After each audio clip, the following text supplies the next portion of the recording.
In this video, we'll be looking into the beauty of Australia. As a European, I'm very intrigued and interested in what he's going to say are the top 10 places, because this video is called Top 10 Places to Visit in Australia. So let's see what he picked, and while we do that, let's see Australia's beauty together. What's up guys, my name is Ryan and I recently returned from exploring down under and I want to share with you my favorite places, so here's my Australia top 10.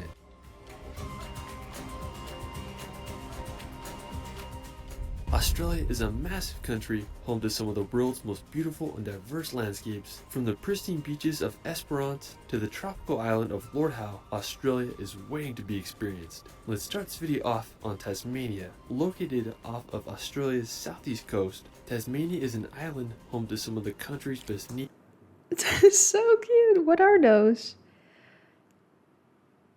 So nature cute. and wildlife. I spent a few days road tripping Tasmania and I was blown away by the beauty of this place. One of the main reasons I wanted to come here was to visit Cradle Mountain. It's located in the central highlands of Tasmania, and the area is part of Cradle Mountain Lake St. Clair National Park, and it's home to some of the most beautiful scenery in Tasmania. What really drew me to the area is the wombats. They're the cutest animals I've ever seen, and Yeah, those are so cute. there was this place called Ronnie Creek where you could go on these raised walkways, and we saw at least 20 wombats. I mean, it was so peaceful to hear them I need to go there now. I need this experience in my life. munch on the grass. We talk about nature, ASMR. Yeah. Now, another incredible place in Tasmania Wow. This is stunning. is Cape Way. Located on the Tasman Peninsula, Cape Way is home to some of the tallest sea cliffs in the southern hemisphere. You can reach it by a 10-kilometer hike, but we decided to take a boat tour out to Cape Way. It took us about an hour to get there, and the views along the way were amazing. Once we reached Cape Way, I was just amazed by the size of the rocks and sea cliffs, and it was such a spectacular Crazy. area. After, we're going to head to the mainland to visit Western Australia. Before I came to Australia, These I thought beaches. It's it would insane. be feasible to road trip across the country in a day or two, until I realized it was a 40-hour drive from Sydney. The 4-hour flight is definitely a faster option, but if you want to do a week or two road trip, it would be an incredible drive. Now, the capital of Western Australia is Perth, which is the 4th most populous city in the country. What I particularly liked about Western Australia is its coastline. The beaches are home to white sands, crystal clear waters, and kangaroos just chilling on the beaches. The area around Esperance is particularly beautiful. It's home to some of the whitest sand in Australia and the world. I mean, I can't believe the beauty of this place. Yeah, this is crazy. I've never seen such white sand. Like, huh? How? This is beautiful. Now, special thanks to my friend Earthwish Tom for sharing his footage of Esperance. He makes great videos of Australia, and I'll link his channel in the description so you can check them out. One of my favorite beaches in Esperance is Twilight Beach. It's located 10 minutes outside the town of Esperance, and it has this massive rock just off the coast that is popular for some cliff jumping. Another beautiful place in the area is Cape Legrand. It's a pristine coastline home to these untouched beaches, and maybe you'll see some kangaroos roaming around. After, we're going to head into Australia's centre to visit the Outback. And when you look at Australia from space, you'll notice that basically all the cities are on the coast, but the interior of the country is an orange, desolate landscape with hardly anyone living there, and that's the Outback. The most iconic landmark in the Outback is Uluru, or Ayers Rock. It's a massive monolith made up of sandstone. You can reach the area by flying into the nearby town of Ulara, or also by making the 4-hour drive from Alice Springs. Now, Uluru is a sacred site for the indigenous Australians, and is believed to be a resting place for ancient spirits. There's definitely an energy there, and it's just bizarre how it sits alone in the desolate. What does that mean, though? That there's an energy there? Like, as long as they stay there, I do not want anything coming home with me if I would go there. Like, that's what I think of. It's like, I respect, I come in peace, but please stay here. Back. Afterwards, we're going to head over to Brisbane. Located on the east coast, Brisbane was founded in 1824, and today it's the 3rd most populous city in Australia and the capital of Queensland. It's a beautiful city built on the Brisbane River and has an average of 260 days of sunshine per year. Just an hour from No, Brisbane. that's great. Wow. This looks like a mock-up or something, you know, when they are trying to sell you to, like, maybe, I don't know, if they're trying to build a whole new city, and then they come to you with this and they present it, and you're like, oh my God. And you're like, of course, this looks perfect because you just made a presentation trying to sell me on what it would look like.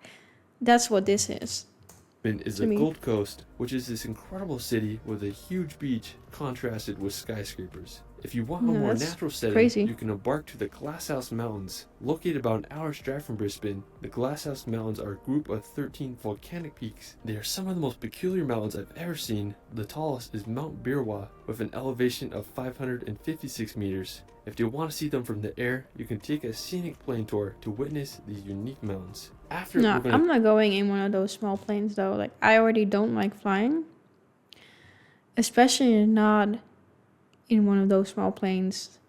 Like, every time I heard like a plane crash, it's in one of those small planes, like helicopter. I don't know.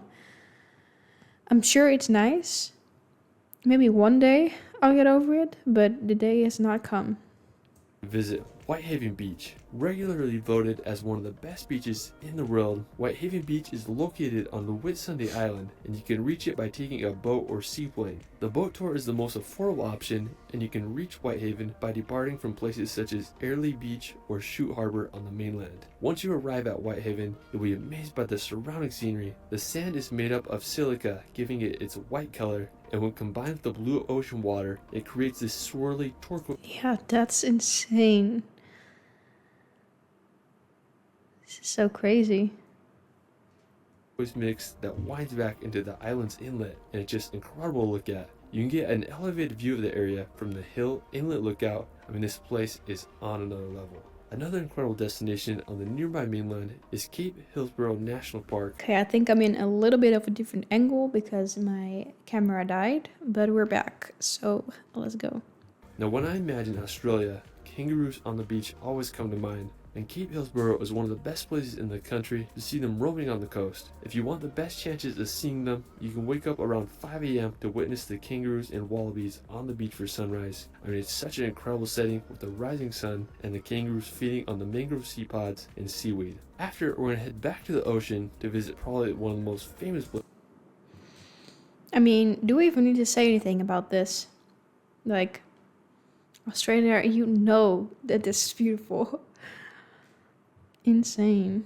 Places in Australia, the Great Barrier Reef. It's located in the northeastern coast of Australia, and it's the biggest reef system in the world, stretching over 2,300 kilometers. It can be seen from space and is the world's largest structure made by living organisms. It's easy to see why it's one of the 7 natural wonders of the world. It's home to over 10% of all the ocean's fish species, and there's also plenty of whales and sharks. I mean, it would be a dream to scuba dive here one day. A potential city to access the Great Barrier Reef from is Cairns. It's located near some of the most prime coral reefs and islands of the Great Barrier Reef, and you can reach it by taking a 40-minute boat ride from Cairns. Afterwards, we're going to head up north to visit the Daintree Rainforest. Located about a 3-hour drive from Cairns, the Daintree Rainforest is a combination of massive mountains. It's still so crazy to me that you have all of these different types of nature just in one country, even though I know that country is so big. But for me, being from the Netherlands, that's still just so crazy to think about.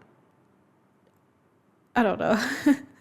I don't think I can actually conceptualize it. I just have to see it. Pristine beaches, and possibly the oldest rainforest in the world, which began over 110 million years ago. The rainforest is home to animals such as the southern cassowary, and I particularly like the area around Cape Tribulation. I mean, it's just so scenic with mountains covered in lush vegetation. It's definitely one of my favorite places in Australia when it comes to natural beauty. After, we're going to head back to Australia's cities to visit Sydney. Located on the southeast coast, Sydney was founded back in 1788 as a British penal colony, and today it's the most populous city in Australia with around 5 million people. It's home to the world famous Opera House, which was opened in 1973. I really like the beaches around Sydney. One of the most famous ones is Bondi Beach. It's located just 20 minutes outside of Sydney, and it's a massive beach and has some really cool pools alongside the ocean. Unfortunately, it now has some history to it because of the tragic events that took place there.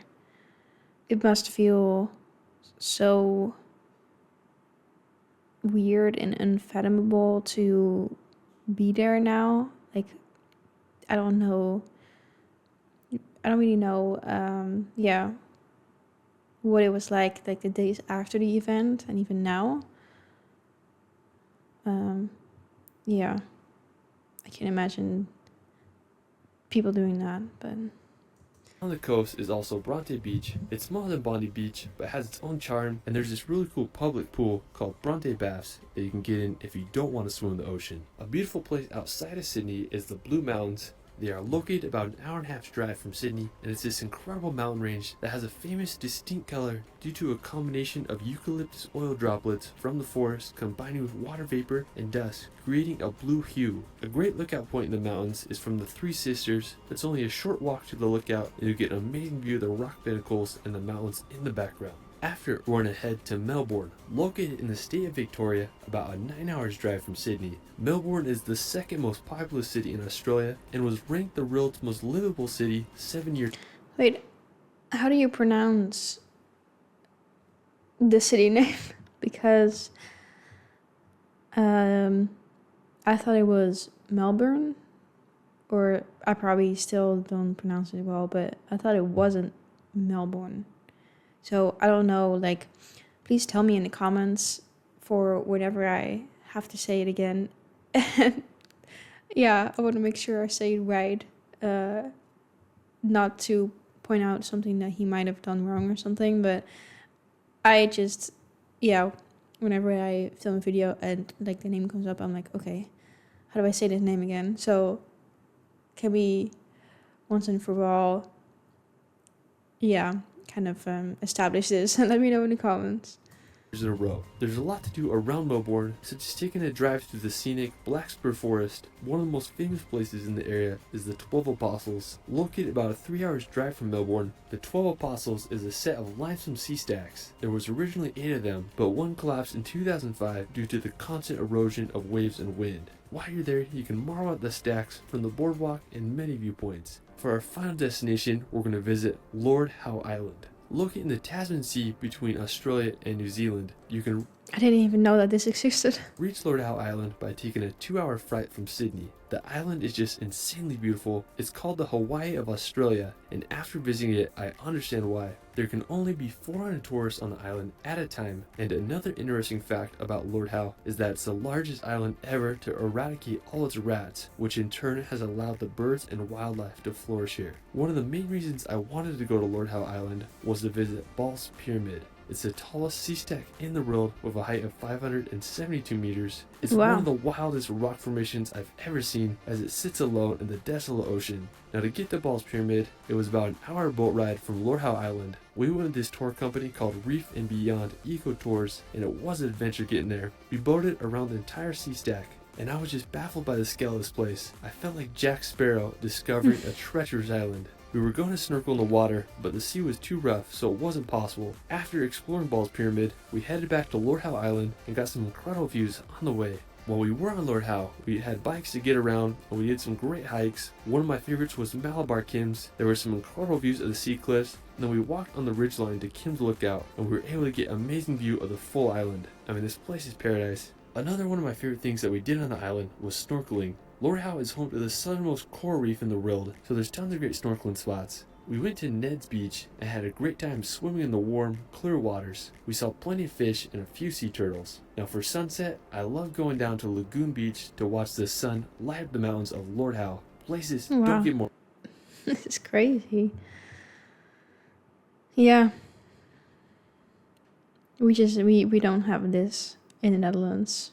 perfect than this island. Well, that is it for my Australia top 10. I'm barely scratching the surface. I mean, there's so much to see in this incredible country, so I'll be back for part 2. Let me know where your favorite place. I can imagine that there's just so much to see. You can't just do it in one go. That's also why, like, I want to go there, but I want to be prepared and be able, when I go there, to like see multiple things. I don't just want to go there for like a couple days, because that's just not enough.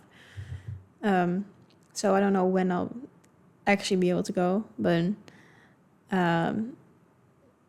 yeah, definitely sometime in my lifetime, hopefully. But this was insane. Like, you guys just have such a beautiful country. So much variety, from rainforests to mountains to these crazy beaches and these rocks. It's insane. Desert. I forget that there's a desert there, even though like that's probably like most of what Australia is, right? But somehow I forget because of the stunning beaches. Yeah, that's just so insane that there's all these different what do you call them, like sites to see, and you can just behold them if you're in Australia. Well, just might not be the right word, because it still takes some time to travel through Australia itself, but yeah, this is crazy. And let me know what your favorite place is in Australia, if you're from Australia, and if you're not from Australia, what would you most want to see?